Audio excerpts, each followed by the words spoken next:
নবীজি সাহাবায়ে কিরামদেরকে বলেন, আমরা আরো সামনের দিকে অগ্রসর হতে লাগলাম। বিশ্ব নবীজি বলেন, কিছু দূর যাওয়ার পরে দেখি বিশাল বড় একটা চুলা, কিন্তু ওই চুলার মুখটা একেবারে সংকীর্ণ। আল্লাহর নবীর পয়গম্বর বলেন, ওই চুলার উপর দিয়ে এরকম ভাবে আগুনের ফুলকিগুলো বের হয়ে আসতেছেন। ওই আগুনের ফুলকির সাথে সাথে কিছু মানুষগুলো বের হয়ে আসতেছে। আল্লাহর নবীজি বলেন, মানুষগুলো মনে হয় সেখান থেকে বের হয়ে আসবে, কিন্তু আগুনের ফুলকি যখন উপরের দিকে ওঠে তখন ওই আগুনের ফুলকির সাথে ওই মানুষগুলো উপরের দিকে ওঠে। আবার যখন আগুনগুলো নিচের দিকে চলে যায়, ওই মানুষগুলো আগুনের সাথে সাথে নিচের দিকে চলে যায়।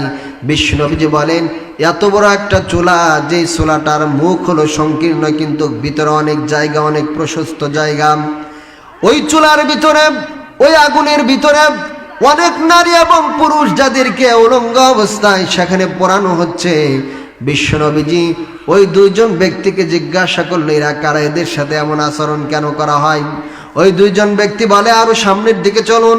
আল্লাহ নবীর পয়গম্বর বলেন, আমরা সামনের দিকে অগ্রসর হলাম। কিছু দূর যাওয়ার পরে বিশ্ব নবীজি বলেন, আমি একটা নদী দেখতে পেলাম, আমি একটা পুকুর দেখতে পেলাম, যেই নদীর ভিতরে পানি নাই, যেই নদীর ভিতরে শুধু রক্ত আর রক্ত। আমি দেখলাম ওই নদীর ভিতরে একজন ব্যক্তি সাঁতার কাটতেছেন। ওই মাঝখান থেকে পুকুরের ওই পার থেকে যখন এই পারে সাঁতার কেটে আসে, ওই পুকুরের কিনারায় একজন ব্যক্তি একটা পাথর নিয়ে আসেন। ওই ব্যক্তি যখন সাঁতার কেটে যখন কিনারায় আসে, যখন পুকুর থেকে উপরে উঠতে চাই, ওই ব্যক্তি ওই পাথরে দিয়ে ওই ব্যক্তির মাথার উপরে আঘাত করে। ওই পাথরের আঘাতের কারণে ওই ব্যক্তি আবার ছিটকিয়ে পুকুরের মাঝখানে চলে যায়। আল্লাহু আকবার বলেন।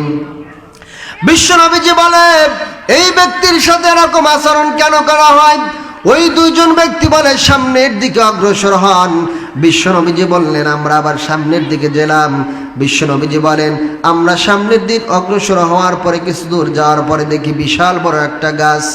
ওই গাছের নিকটে একজন বৃদ্ধালোক বসে আছে এবং ওই বৃদ্ধালোকের চতুর্দিক দিয়ে ছোট্ট ছোট্ট বাচ্চারা খেলাধুলা করছেন।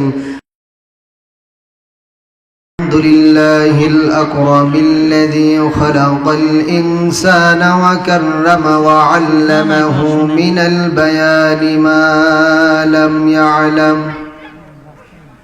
فسبحان الذي لا يحصى امتنانه باللسان ولا بالقلم ونشهد أن لا إله إلا الله وحده لا شريك له الذي أرسله بالحق بشيرا ونذيرا وداعيا إلى الله بإذنه وسراجا وقمرا منيرا فقد قال الله تعالى في كلامه المجيد وفي الفرقانه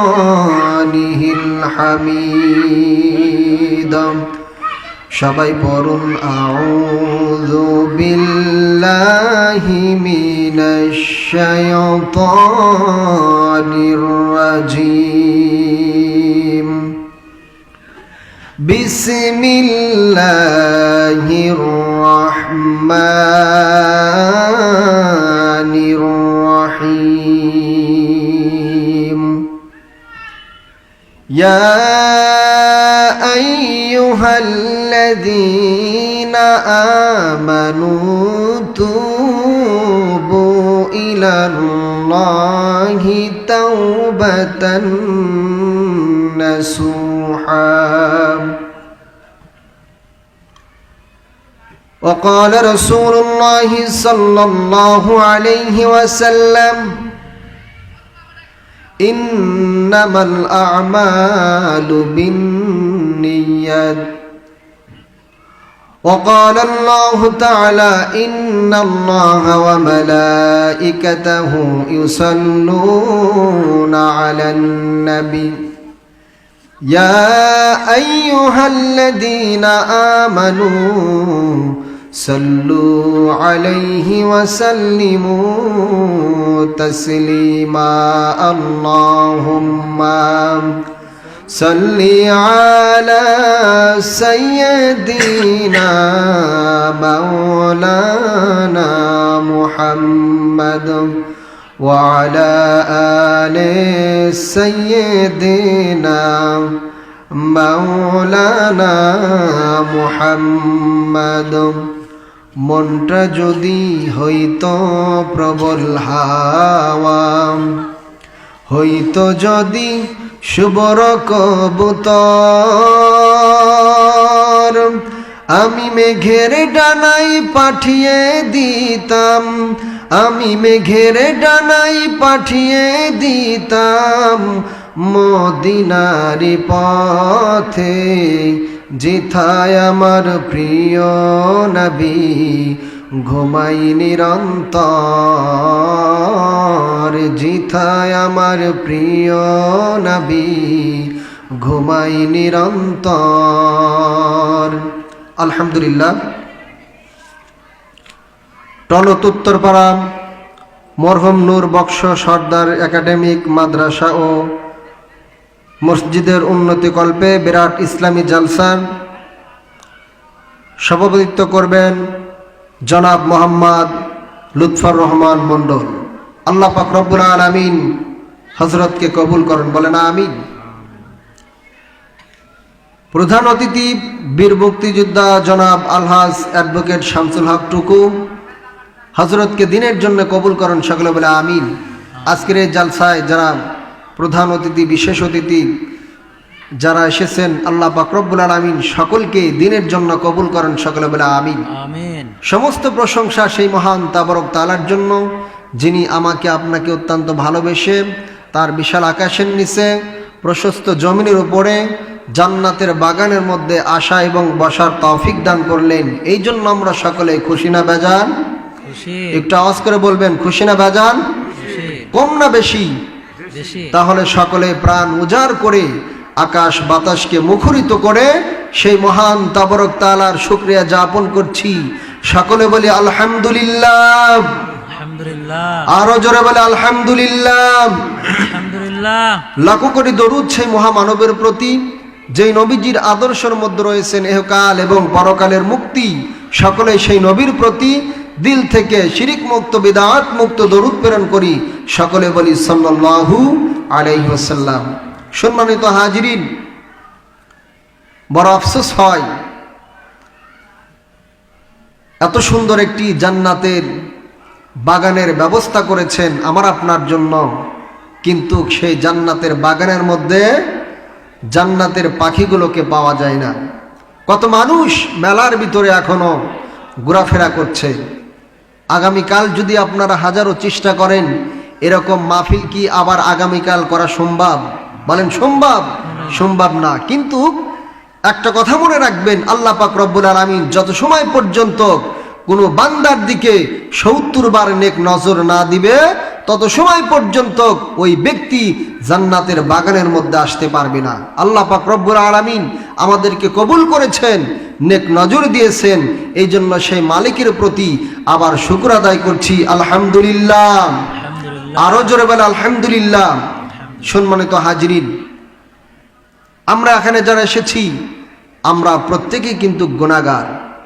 আল্লাহ রাব্বুল আলামিন বললেন, হে আমার বান্দারা, তোমরা আমার কাছে ফিরে এসো। তোমরা জীবনে যে গুনাহ করেছো, পাপ করেছো, আমি আল্লাহর কাছে ক্ষমা চাও।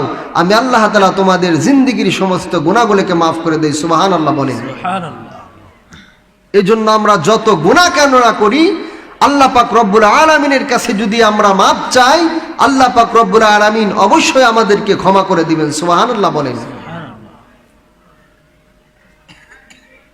মুসলমান ভাইরা আমার, বিশ্বনবীজির আদত ছিলেন, অভ্যাস ছিলেন যে প্রতিদিন ফজর নামাজের পর, ফজর সালাতের পরে ফরজ নামাজ শেষ করে সাহাবাইদের দিকে মুখ করে আল্লাহ রাসূল সাহাবাই কিরামদেরকে জিজ্ঞাসা করতেন যে তোমরা কি রাতের বেলা কেউ কোনো স্বপ্ন দেখেছো? যদি কোনো সাহাবাই কিরাম কোনো স্বপ্ন দেখতেন, বিশ্বনবীজির কাছে বললে আল্লাহ রাসূল সেই স্বপ্নের ব্যাখ্যা করতেন। সুবহানাল্লাহ বলেন। আমার মুসলমান ভাইরা, গভীর মনোযোগ, পর্দার আড়ালের মা বোনেরা খুব খেয়াল করে শুনবেন, আমলের নিয়তে শুনবেন। আল্লাহর নবীর পয়গম্বর বিশ্বনবী জনাবে মুহাম্মদুর রাসূলুল্লাহ সাল্লাল্লাহু আলাইহি ওয়াসাল্লাম ফজরের নামাজ শেষ করে সাহাবাদের দিকে মুখ করলেন। বিশ্বনবীজি সাহাবায়ে কেরামদেরকে সওয়াল করলেন, প্রশ্ন করলেন, আজ রাতের বেলায় তোমরা কি কেউ কোনো স্বপ্নে দেখেছো, কেউ কি কোনো খ্বাব দেখেছো? সাহাবায়ে কেরাম বললেন, ইয়া রাসূলুল্লাহ, আজ রাতের বেলায় আমরা কেউ কোনো স্বপ্ন দেখি নাই, কোনো খ্বাব দেখি নাই। আল্লাহর নবীজি বিশ্বনবী মায়ার নবী রহমাতুল লিল আলামিন সাহাবায়ে কেরামদেরকে বললেন, ও আমার সাহাবীরা, আজ রাতের বেলায় আমি একটা স্বপ্ন দেখেছি। আল্লাহু আকবার বলেন। সাহাবায়ে কেরাম বড় আশ্চর্য হয়ে গেলেন, বিশ্বনবীজি কি এমন স্বপ্ন দেখেছেন যেই স্বপ্নের কথা আমাদের কাছে বলছেন? সমস্ত সাহাবায়ে কেরাম বিশ্বনবীজির মায়ার সুন্দর চেহারার দিকে তাকিয়ে রইলেন আর বললেন, ইয়া রাসূলুল্লাহ, ইয়া হাবিবাল্লাহ, আপনি রাতের বেলায় কি স্বপ্ন দেখেছেন সেটা আমরা শুনতে চাই।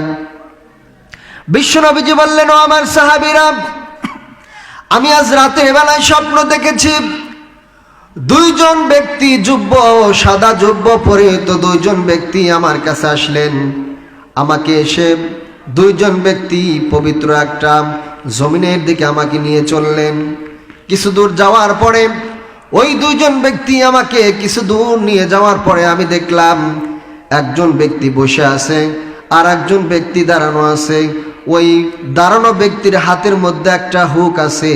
যে ব্যক্তি বসে আছে ওই দাঁড়ানো ব্যক্তি ওই হুকটা দিয়ে বসে থাকা ব্যক্তির চওয়াল থেকে গোশতগুলো আলাদা করছেন।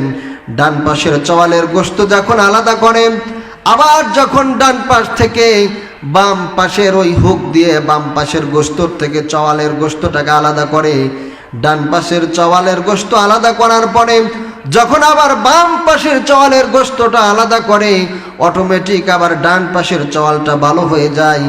বিশ্বনবীজি ওই দুইজন ব্যক্তিকে প্রশ্ন করলেন, ওই দুইজন ব্যক্তিকে সওয়াল করলেন, এই ব্যক্তির সাথে তোমরা কেন এরকম ব্যবহার করছো? আল্লাহর নবীর পয়গম্বর বিশ্বনবী জনাব মুহাম্মদুর রাসূলুল্লাহ সাল্লাল্লাহু আলাইহি ওয়াসাল্লাম যখন ওই দুইজন ব্যক্তিকে সওয়াল করলেন, যেই ব্যক্তির সাথে তোমরা এরকম আচরণ কেন করো, ওই দুইজন ব্যক্তি বললেন, আগে চলেন। বিশ্বনবীজি বলেন, ও আমার সাহাবীরা, আমরা তখন আরো সামনের দিকে অগ্রসর হতে লাগলাম। বিশ্বনবীজি বলে, কিছু দূর যাওয়ার পরে যা দেখি একজন ব্যক্তি শুয়ে আছে আর একজন ব্যক্তি দাঁড়ানো আছে। ওই শুয়ে থাকা ব্যক্তির চতুর্দিকে অনেক বড় বড় পাথর আছে। যে ব্যক্তি শুয়ে আছে ওই দাঁড়ানো থাকা ব্যক্তি একটা বড় পাথর নিয়ে ওই শুয়ে থাকা ব্যক্তির মাথার উপরে পাথর দিয়ে আঘাত করছেন। ওই পাথরের আঘাতে ওই শুয়ে থাকা ব্যক্তির মাথার মগজগুলো, মাথার গিলোগুলো ছিটকে ছিটকে অনেক দূর গিয়ে পড়ছে। আল্লাহু আকবার বলেন। বিশ্বনবীজি বলেন, ওই পাথর দিয়ে যখন আঘাত করে ওই ব্যক্তির মাথা চূর্ণ বিচূর্ণ হয়ে যায়, পাথরটা অনেক দূরে চলে যায়। ওই ব্যক্তি যখন পাথরটা নিয়ে আসে, পাথর আনার আগেই ওই ব্যক্তির মাথা পূর্ণের ন্যায় হয়ে যায়, আগের মতো ভালো হয়ে যায়। বিশ্বনবীজি ওই দুইজন ব্যক্তিকে প্রশ্ন করলেন, ভাই, এই ব্যক্তির সাথে কেন এরকম আচরণ করছো? এই ব্যক্তিকে কেন পাথর দিয়ে আঘাত করছো? ওই দুইজন ব্যক্তি বলেন, আগে চলেন। বিশ্বনবীজি সাহাবায়ে কিরামদেরকে বলেন, আমরা আরো সামনের দিকে অগ্রসর হতে লাগলাম। বিশ্বনবীজি বলে, কিছু দূর যাওয়ার পরে দেখি বিশাল বড় একটা চুলা, কিন্তু ওই চুলার মুখটা একেবারে সংকীর্ণ। আল্লাহর নবীর পয়গম্বর বলেন, ওই চুলার উপর দিয়ে এরকম ভাবে আগুনের ফুলকিগুলো বের হয়ে আসতেছেন। ওই আগুনের ফুলকির সাথে সাথে কিছু মানুষগুলো বের হয়ে আসতেছে। আল্লাহর নবীজি বলেন, মানুষগুলো মনে হয় সেখান থেকে বের হয়ে আসবে, কিন্তু আগুনের ফুলকি যখন উপরের দিকে ওঠে তখন ওই আগুনের ফুলকির সাথে ওই মানুষগুলো উপরের দিকে ওঠে। আবার যখন আগুনগুলো নিচের দিকে চলে যায়, ওই মানুষগুলো আগুনের সাথে সাথে নিচের দিকে চলে যায়। বিশ্বনবীজি বলেন, এত বড় একটা চুলা, যেই চুলাটার মুখ হলো সংকীর্ণ কিন্তু ভিতরে অনেক জায়গা, অনেক প্রশস্ত জায়গা। ওই চুলার ভিতরে, ওই আগুনের ভিতরে অনেক নারী এবং পুরুষ যাদেরকে উলঙ্গ অবস্থায় সেখানে পোড়ানো হচ্ছে। বিশ্বনবীজি ওই দুইজন ব্যক্তিকে জিজ্ঞাসা করলো, এরা কারা, এদের সাথে এমন আচরণ কেন করা হয়? ওই দুইজন ব্যক্তি বলে, আরো সামনের দিকে চলুন। আল্লাহ নবীর পয়গম্বর বলেন, আমরা সামনের দিকে অগ্রসর হলাম। কিছু দূর যাওয়ার পরে বিশ্বনবীজি বলেন, আমি একটা নদী দেখতে পেলাম, আমি একটা পুকুর দেখতে পেলাম, যেই নদীর ভিতরে পানি নাই, যেই নদীর ভিতরে শুধু রক্ত আর রক্ত। আমি দেখলাম ওই নদীর ভিতরে একজন ব্যক্তি সাঁতার কাটতেছেন। ওই মাঝখান থেকে, পুকুরের ওই পার থেকে যখন এই পারে সাঁতার কেটে আসে, ওই পুকুরের কিনারায় একজন ব্যক্তি একটা পাথর নিয়ে আসেন। ওই ব্যক্তি যখন সাঁতার কেটে যখন কিনারায় আসে, যখন পুকুর থেকে উপরে উঠতে চাই, ওই ব্যক্তি ওই পাথরে দিয়ে ওই ব্যক্তির মাথার উপরে আঘাত করে। ওই পাথরের আঘাতের কারণে ওই ব্যক্তি আবার ছিটকিয়ে পুকুরের মাঝখানে চলে যায়। আল্লাহু আকবার বলেন। বিশ্বনবীজি বলে, এই ব্যক্তির সাথে এরকম আচরণ কেন করা হয়? ওই দুইজন ব্যক্তি বলে, সামনের দিকে অগ্রসর হন। বিশ্বনবীজি বললেন, আমরা আবার সামনের দিকে গেলাম। বিশ্বনবীজি বলেন, আমরা সামনের দিক অগ্রসর হওয়ার পরে কিছু দূর যাওয়ার পরে দেখি বিশাল বড় একটা গাছ। ওই গাছের নিকটে একজন বিদ্যালক বসে আছে এবং ওই বিদ্যালকের চতুর্দিক দিয়ে ছোট্ট ছোট্ট বাচ্চারা খেলাধুলা করছেন। ও বিশ্বনবীজি জিজ্ঞাসা করলেন, ইরা কারা? ওই দুইজন ব্যক্তি বললেন, সামনের দিকে অগ্রসর হন। আল্লাহর নবীজি বলেন, আমি সামনের দিকে অগ্রসর হলাম। সামনের দিকে যাওয়ার পরে ওই গাছের ভিতর দিয়ে দেখি বিশাল বড় একটা রাস্তা। ওই গাছের নিকটবর্তী হওয়ার পরে আমি দেখলাম একজন ব্যক্তি আগুনের ভিতরে আগুন পোয়াইতেছেন। চতুর্দিক দিয়ে আগুন, কিন্তু আগুনের কিনারায় একজন ব্যক্তি বসে আছে। আল্লাহর পয়গম্বর বলেন, ওই গাছের ভিতর দিয়ে আমি ঢুকে গেলাম। কিছু দূর যাওয়ার পরে দেখি বিশাল বড় একটা বাগান, যেই বাগানের মধ্যে অনেকগুলো মানুষ খেলাধুলা করছে, যুবক যুবতীরা। বিশ্বনবীজি সেখানে যাওয়ার পরে বলেন, এগুলোর রহস্য কি? ওই দুইজন ব্যক্তিকে যখন সওয়াল করলেন, আল্লাহ রাসূল বললেন, আল্লাহ রাসূলকে বললেন, আপনি আরো সামনের দিকে অগ্রসর হন। বিশ্বনবীজি বলেন, আমি সামনের দিকে অগ্রসর হলাম। কিছু দূর যাওয়ার পরে দেখি সুন্দর একটা বাগান, সেই বাগানের ভিতরে একটা ঘর আছে। আল্লাহর পয়গম্বর বলে, আমি ওই ঘরের ভিতরে ঢুকতে চাইলাম, কিন্তু ওই দুইজন ব্যক্তি আমাকে ওই ঘরের ভিতরে ঢুকতে দিলেন না। আল্লাহু আকবার বলেন। বিশ্বনবীজি বলেন, এত সুন্দর একটা ঘর আমি সেখানে দেখতে পেলাম, আমি সেই ঘরের ভিতরে ঢুকতে চাইলাম, কিন্তু তারা আমাকে সেখানে ঢুকতে দিল না। বললেন, ইয়া রাসূলুল্লাহ, আপনার এখনো হায়াত শেষ হয় নাই, আপনার হায়াত শেষ হওয়ার পরে আপনি ঘরের ভিতরে প্রবেশ করতে পারবেন। বিশ্বনবীজি বললেন, এই যে এত কিছু আমার সাথে কেন ঘটনা হলো, এটার অর্থ কি, এটার মানে কি? ওই দুইজন ব্যক্তি এবার পরিচয় দিচ্ছেন। বলেন, ইয়া রাসূলুল্লাহ, আমি আল্লাহর ফেরেশতা জিবরাইল এবং আমার ভাই ইসরাফিল। আল্লাহু আকবার বলেন। বিশ্বনবীজিকে বলছেন, আমি হলাম আল্লাহর ফেরেশতা জিবরিল এবং আমার সাথে আছেন হযরতে ইসরাফিল আলাইহিস সালাতু ওয়াস সালাম। আল্লাহর নবীর পয়গম্বরকে এবার পরিচয় দিচ্ছেন। পরিচয় দেওয়ার পরে বলে, ইয়া রাসূলুল্লাহ, ইয়া হাবিবাল্লাহ, সর্বপ্রথম যেই দুইটা ব্যক্তির সাথে আমাদের সাক্ষাৎ হয়েছে, সর্বপ্রথম যেই দুইজন ব্যক্তিকে আমরা দেখতে পেয়েছি, একজন ব্যক্তি শুয়ে আছেন, একজন ব্যক্তি বসে আছেন, আর একজন ব্যক্তি দাঁড়ানো আছে। ওই বসে থাকা ব্যক্তিকে দাঁড়ানো ব্যক্তি একটা হুক দিয়ে তার চওয়াল থেকে গোশতগুলো ছাড়াইতেছেন। এর কারণ হলো, ওই ব্যক্তি যখন দুনিয়াতে ছিল, ওই ব্যক্তি এত মিথ্যা কথা বলেছে, ওই ব্যক্তির মিথ্যা বলার কারণে সত্য হেরে গিয়েছে। ওই ব্যক্তির মিথ্যাটা এত প্রাধান্য পেয়েছে, ওই ব্যক্তির মিথ্যা সারা দেশে ছড়িয়ে পড়েছে, যার কারণে মিথ্যা বলার কারণে মৃত্যুর পরে আল্লাহ রব্বুল আলামিন ওই ব্যক্তির শাস্তি স্বরূপ ওই ব্যক্তির মুখ থেকে, ওই ব্যক্তির চওয়াল থেকে হুক দিয়ে গোশতটাকে ছাড়াইতেছেন। নাউজুবিল্লাহ বলেন। তাহলে মিথ্যা বলার কারণে আল্লাহ রব্বুল আলামিন ওই ব্যক্তির শাস্তি দিয়েছেন কি? একটা হুক হুকটা কেমন আপনারা দেখবেন, বাজারের মধ্যে যারা কুলির কাজ করে দেখবেন তারা যখন এই যে বস্তাগুলো টানে এই হুক দিয়ে কিন্তু সেটাকে বস্তাকে ধরে, তারপরে মাথার উপরে উঠা দেয়। এরকম একটা হুক দিয়ে এই ডান পাশের চওয়াল থেকে গোস্তটাকে টেনে টেনে ছিঁড়ছেন একজন জীবিত মানুষের মুখ থেকে।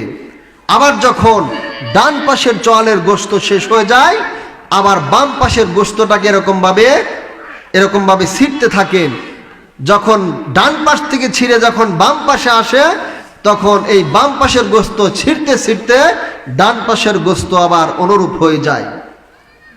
আল্লাহ রাসূলকে বললেন যে এই ব্যক্তির সাথে এরকম আচরণ কিয়ামত পর্যন্ত করা হবে। নাউজুবিল্লাহ। বলেন কিসের কারণে? বলেন কিসের কারণে? আরো জোরে, কিসের কারণে? মিথ্যা বলার কারণে। আমাদের সমাজে মিথ্যা আছে না নাই? বলেন আমাদের সমাজে মিথ্যা আছে না নাই? অনেকে মিথ্যা সাক্ষী দেয় কিনা বলেন? মিথ্যা বিচার করে 10,000 20,000 টাকার বিনিময় সাক্ষীকে গুছিয়ে সত্যকে চাপা দিয়ে মিথ্যা সাক্ষী দেয়। এরকম মানুষ আমাদের সমাজে আছে না নাই? সাবধান হয়ে যান। বিশ্বনবীজির বাণী, ওই ব্যক্তির জন্য এই শাস্তি প্রযোজ্য করা হয়েছে যে ব্যক্তি মিথ্যা সাক্ষী দিবে, যে ব্যক্তি সদা সর্বদা মিথ্যা বলবে। আল্লাহ পাক রব্বুল আলামিন মৃত্যুর পরে ওই ব্যক্তির মুখ থেকে গোশতটাকে মুখ থেকে এরকম ভাবে ছিঁড়িয়ে নেবেন। নাউজুবিল্লাহ। বলেন এই জন্য মিথ্যা বলা যাবে না। সত্য মানুষকে মুক্তি দেয় আর মিথ্যা মানুষকে ধ্বংস করে। আপনি প্রাথমিক মিথ্যা বলে রেহাই পেতে পারেন, কিন্তু সত্যর জয় আসবে। কিন্তু আপনার যখন মৃত্যু হয়ে যাবে তখন আপনি বুঝতে পারবেন সত্যর কি দাম। ঠিক কিনা বলেন? আমার মুসলমান ভাইরা, বিশ্বনবীজি বলেন কিছু দূর যাওয়ার পরে ওই দুইজন ফেরেশতা আল্লাহর নবীজিকে পরিচয় দিচ্ছেন। বলেন ইয়া রাসূলুল্লাহ, কিছু দূর যাওয়ার পরে দুইজন ব্যক্তির সাথে আমাদের যে সাক্ষাৎ হয়েছিল, একজন ব্যক্তি শুয়ে আছেন আর একজন ব্যক্তি দাঁড়িয়ে আছেন। ওই দাঁড়ানো ব্যক্তি শুয়ে থাকা ব্যক্তিকে বড় একটি পাথর দিয়ে তার মাথার উপরে এমন জোরে আঘাত করছেন। ওই পাথরের আঘাতের কারণে ওই ব্যক্তির মাথার মগজগুলো চূর্ণ বিচ্ছিন্ন হয়ে যাচ্ছে, মাথার গোশতগুলো মাথার মগজগুলো ছিন্ন বিচ্ছিন্ন হয়ে যাচ্ছে।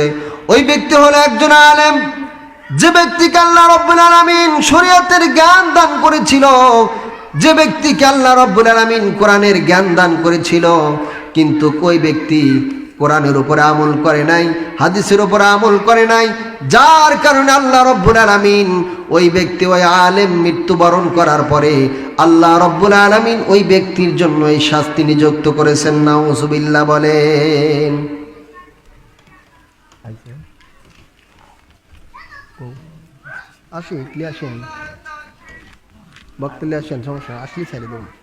আমার মুসলমান ভাইরা, গভীর মনোযোগ। এই জন্য আমরা যা জানি এখন বলতে পারেন হুজুর এ শাস্তি তো তাহলে আলেমদের জন্য, আমাদের কোনো সমস্যা নাই, এটা বুঝবে আলেমরা, বুঝবে না। না, আলেম ওই ব্যক্তিকে বলা হয় আপনি যতটুকু এলেম অর্জন করেছেন ওই এলেম অনুযায়ী আমল করাকে আলেম বলে। কথা বলেন ঠিক কিনা? আপনি যতটুকু জানবেন উহার উপরে আপনাকে আমল করতে হবে। বিশ্বনবীজি বলেছেন হাব্বুল আমালি ইলাল্লাহি আদামুহা ওয়া ইন কাল্লা। বিশ্বনবীজি বলেছেন আল্লাহর কাছে ওই আমলটা সবচাইতে বেশি প্রিয়, সবচাইতে বেশি দামি, যে আমলটা সদা সর্বদাই করা হয় যদিও সেটা অল্প হয়। এই জন্য আপনি যা জানবেন ওই জানার উপরে আপনাকে আমল করতে হবে।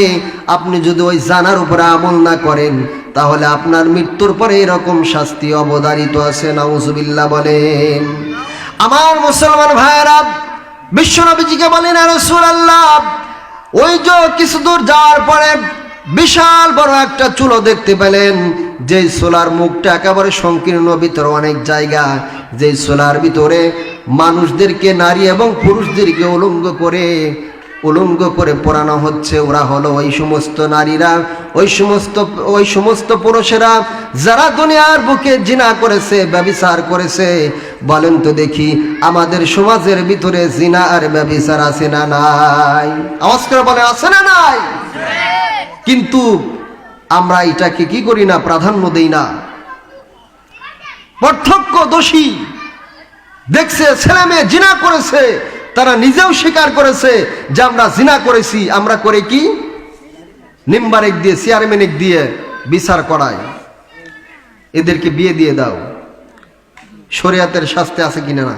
আল্লাহ কোরআনের মধ্যে বলেছেন, যদি একজন বিবাহিত পুরুষ আর একজন অবিবাহিত নারীর সাথে জিনা করে, তাহলে ওই বিবাহিত পুরুষকে বুক পর্যন্ত খনন করে তাকে পাথর মেরে দুনিয়া থেকে বিদায় করে দাও। আর যে ব্যক্তি অবিবাহিত, যে নারী অবিবাহিত, তাকে 100টা ব্যথাঘাত করো। এটা কার অর্ডার? এটা আল্লাহর অর্ডার। বলেন এটা কার অর্ডার? আল্লাহর অর্ডার। এটাকে আমরা করি? সমাজের ভিতরে যদি এই নিয়ম থাকতো, যে ব্যক্তি জিনা করেছে ওই ব্যক্তিকে যদি ধরে পাথর মেরে যদি দুনিয়া থেকে বিদায় করে দেওয়া যেত, কখন আর সমাজের ভিতরে জিনাকার ব্যবসারকে পাওয়া যেত না। কথা বলেন ঠিক কিনা? আমাদের সমাজের ভিতরে একজন জিনাকার কেউ পাওয়া যেত না। বিশ্বনবীজি বলে, যাদেরকে আগুনের ভিতরে উলঙ্গ করে পোড়ানো হচ্ছে, এরা হলো দুনিয়ার বুকে ওই সমস্ত জিনাকারী নারী এবং পুরুষ। নাউজুবিল্লাহ বলেন। নারায়ে তাকবীর, নারায়ে তাকবীর। তৃতীয় বক্তার আগমন, তলটবাসীর পক্ষ থেকে লাল গোলাপ শুভেচ্ছা। নারায়ে তাকবীর। আমার মুসলমান ভাইয়েরা, গভীর মনোযোগ। বিশ্বনবীজিকে ওই দুইজন সাহাবী, ওই দুইজন ফেরেশতা বলেন, ইয়া রাসূলুল্লাহ, কিছু দূর যাওয়ার পরে আপনি দেখতে পেলেন একজন ব্যক্তি একটা নদীর কিনারায় দাঁড়িয়ে আছে। ওই নদীর ভিতরে পানি নাই, শুধু রক্ত আর রক্ত। ওই নদীর ভিতর থেকে একজন ব্যক্তি সাঁতার কেটে উপরের দিকে আসতেছেন, কিন্তু কই পাশে যে ব্যক্তি দাঁড়িয়ে আছে ওই ব্যক্তি পাথরের আঘাত করছেন। ওই পাথরের আঘাত খেয়ে ওই ব্যক্তি আবার ওই নদীর ভিতরে পড়ে যাচ্ছেন, রক্তের নদী। বিশ্বনবীজিকে বলে, ইয়া রাসূলুল্লাহ, ওই ব্যক্তি হলো দুনিয়াতে সুদখোর, ঘুষখোর। ওই ব্যক্তি দুনিয়াতে সুদ খাওয়ার কারণে আল্লাহ রাব্বুল আলামিন মৃত্যুর পরে তাকে রক্তের নদীর ভিতরে দিয়েছেন। আমার মুসলমান ভাইরা বলেন তো দেখি, আমাদের সমাজের ভিতরে সুদখোর এবং ঘুষখোর আছে না নাই? সাবধান হয়ে যান। সম্মানিত হাজিরিন, হযরত চলে এসেছেন। আমি আমার আলোচনা দীর্ঘায়ু করতে চাই না, আমার জন্য দোয়া করবেন। আবার যদি কোনোদিন সুযোগ হয়, বাকিটুকু আপনাদের সামনে আমি পেশ করব। আল্লাহ রাব্বুল আলামিন আমাদেরকে কবুল করুন, সকলে বলে আমিন। যে কথাগুলো বললাম, আল্লাহ পাক রব্বুল আলামিন আমাকে এবং আপনাদেরকে এই কথার উপর আমল করার তৌফিক দান করুন। ওয়া মা আলাইনা ইল্লাল বালাগ। আসসালামু আলাইকুম ওয়া রাহমাতুল্লাহ।